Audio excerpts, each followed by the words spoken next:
माता के अधिकांश स्वरूप सुहागिन की तरह पूजे जाते हैं। फिर माता वैष्णो देवी कुमारी कन्या के रूप में क्यों पूजी जाती है? त्रिकुट पर्वत पर विराजने वाली माता वैष्णो देवी का धाम माँ जगदम्बा का जागृत पीठ है।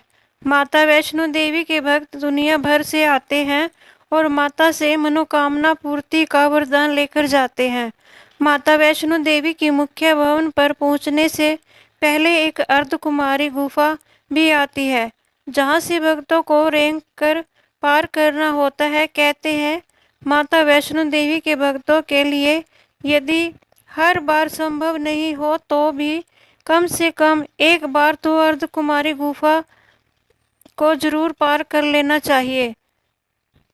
घुमावती माता एकाध अन्य माता के स्वरूप को छोड़ दे तो माँ जगदम्बा ज़्यादातर जगह सुहागन रूप में ही पहुँच जाती है। माता वैष्णो देवी में सिंदूर चढ़ता है, सुहाग का आशीर्वाद मिलता है, परंतु माता कुमारी रूप में है। माता वैष्णो देवी के भक्तों को यह जानने की इच्छा जरूर होगी कि ऐसा क्यों है। इसके पीछे एक पौराणिक कथा आती है, वह मैं आपको सुनाऊंगी। आप सभी भक्तों से विनती है कि मेरी यह वीडियो शेयर जरूर कर दीजिएगा, ताकि माता वैष्णो देवी की ज़्यादा से ज़्यादा वक्त तक यह जानकारी पहुंचाई जा सके। त्रेता युग की बात है। दक्षिण भारत के रामेश्वरम में समुद्र तट पर एक सुंदर गांव था। रत्नाकर पंडित यहीं रहते थे। रत्नाकर शिवजी और माँ आदि शक्ति के बड़े भक्त थे। गांव शहर में रत्नाकर का मान तो बहुत था, पर कोई संतान नहीं थी। रत्नाकर की पत्नी हमेशा माँ आदिशक्ति से संतान के गुहार लगाती रहती थी। उन्होंने लगातार माँ की पूजा अर्चना की। कई सालों संतानहीन रत्नाकर की पत्नी की प्रार्थना एक दिन माँ ने सुन ली। वह गर्भवती हुई तो एक रात रत्नाकर के सपनों में एक बालिका ने आकर कहा, मैं तुम्हारे घर पर आ रही हूँ, लेकिन एक शर्त पर। मैं जो कुछ कहना चाहूँ रोकोगे नहीं। पुजारी और सिद्ध पंडित रत्नाकर को यह आभास हो गया था कि माँ आदिशक्ति के सत, रज और तम को दिखाने वाले तीन रूप माँ सरस्वती, माँ लक्ष्मी और माँ दुर्गा ने मिलकर इस कन्या का रूप ले लिया है। नियत समय पर इस दिव्य कन्या का जन्म हुआ। रत्नाकर को भी यह पता लग गया था कि यह कन्या माँ आदिशक्ति ने धर्म की रक्षा के लिए प्रकट की है। रत्नाकर इसी भाव से कन्या का लालन पालन करने लगे। तीनों महाशक्ति के मिलन के स्वरूप को उन्होंने त्रिकुटा नाम दिया। त्रिकुटा का स्वभाव जन्म से अनूठा था। बचपन से वह पूजा पाठ और धार्मिक कार्यक्रमों को देखकर प्रसन्न होती। अभी तो 10वां साल शुरू भी नहीं हुआ था कि त्रिकुटा को यह पता चल गया कि भगवान विष्णु ने श्री राम के रूप में धरती पर अवतार ले लिया है। त्रिकुटा ने यह व्रत ले लिया, क्या भगवान श्री राम से ही विवाह करेंगी, अन्यथा जीवन भर अविवाहित रहेंगी। त्रिकुटा ने अपने पिता से कहा, वह रामेश्वर के तट पर भयंकर तपस्या करना चाहती है। शर्त के मुताबिक रत्नाकर ने उसे नहीं रोका। 10 वर्ष की उम्र में त्रिकुटा समुद्र तट पर एक कुटी बनाकर रहने लगी।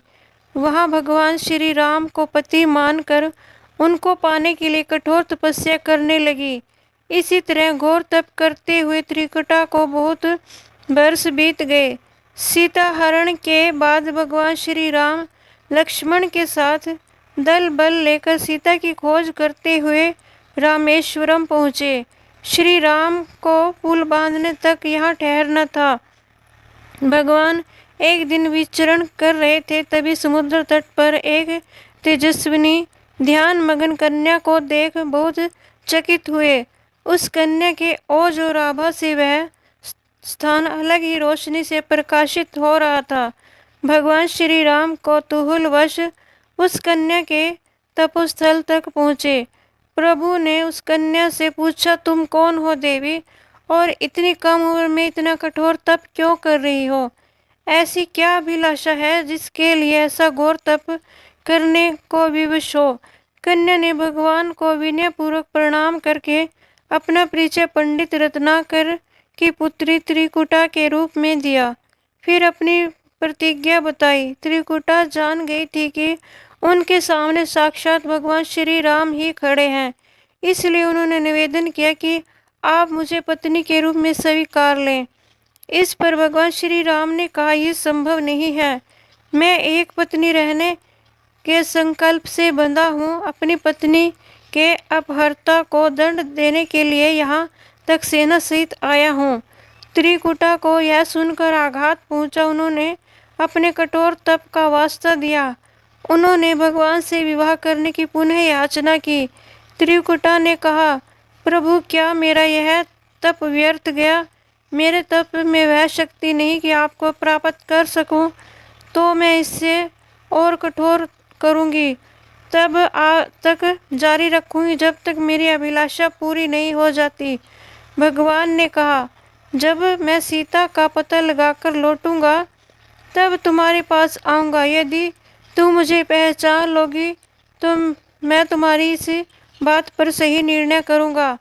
त्रिकुटा का इस बात से बड़ी प्रसन्नता हुई कि उनको तप सफल हुआ। भगवान ने वर्ण का एक आश्वासन दिया है। अब उन्हें अपनी स्वामी की परीक्षा उत्तीर्ण करना है। इस प्रशंसा के भाव से भरकर त्रिकुटा का उत्साह बढ़ गया। उन्होंने कठिन तप आरंभ किया और उनके तप का प्रभाव ऐसा था कि उनकी कुटी के आसपास का पूरा क्षेत्र एक अलग प्रकार से प्रकाशित होता था। भगवान श्री राम ने रावण के साथ युद्ध कर उसे हराया। विभीषण को लंका का राजा बनाकर अपनी पत्नी, भाई और समस्त के साथ वह अपने नगर को लौटने लगे। प्रभु लंका विजय के बाद पुष्पक विमान पर सवार होकर लौट रहे थे। उन्हें त्रिकुटा को दिया हुआ अपना वचन भी पूरा करना था। रामेश्वरम के तट पर पहुंचकर विमान रोकने को कहा। उसके बाद वे अकेले ही चल पड़े। सभी कौतूहल में पड़ गए तो प्रभु ने उन्हें कुछ पल की प्रतीक्षा करने को कहा। भगवान की आज्ञा के अनुसार वे उनकी प्रतीक्षा करने लगे। श्री राम ने एक अत्यंत बूढ़े ब्राह्मण का वेश बनाया। प्रभु उनके पास कुछ पल रुके पर त्रिकुटा उन्हें पहचान ही ना सकी। भगवान ने उन्हें अवसर दिया पर उनकी लीला को देवी त्रिकुटा भाप न पाई।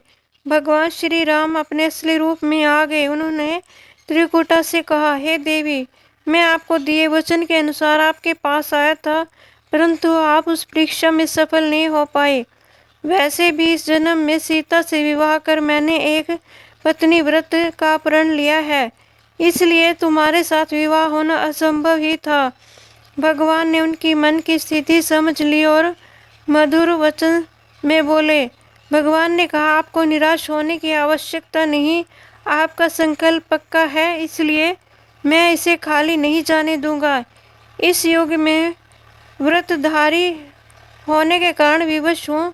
कल युग में जब कल्कि के रूप में अवतार लूँगा तो मैं तुम्हें अपनी पत्नी के रूप में अवश्य स्वीकार करूँगा। तब तक तुम हिमालय स्थित त्रिकुट पर्वत पर जाकर तप करो और मेरे अवतार की प्रतीक्षा करो। भगवान ने वरदान देते हुए कहा, तुम भक्तों के कष्ट और दुख का नाश करते हुए इस संसार का कल्याण करते रहो। विष्णु का अंश होने, उनके कुल में अवतार होने से विष्णु पूजक होने के नाते सारा संसार तुम्हें माता वैष्णो देवी के रूप में पूजेगा। कल युग में तुम्हारे लिए कुछ भी अध्यय नहीं होगा। जो भी भक्त भक्ति भाव से तुम्हारी पूजा अर्चना करेंगे उन्हें तुम सर्वस्व प्रदान करोगी। भगवान श्री राम यह वरदान देकर चले गए। त्रिकुटा श्री राम से मिले इस वचन से अत्यंत प्रसन्न थी। उन्होंने प्रभु के आदेशानुसार संसार का कल्याण का संकल्प लिया।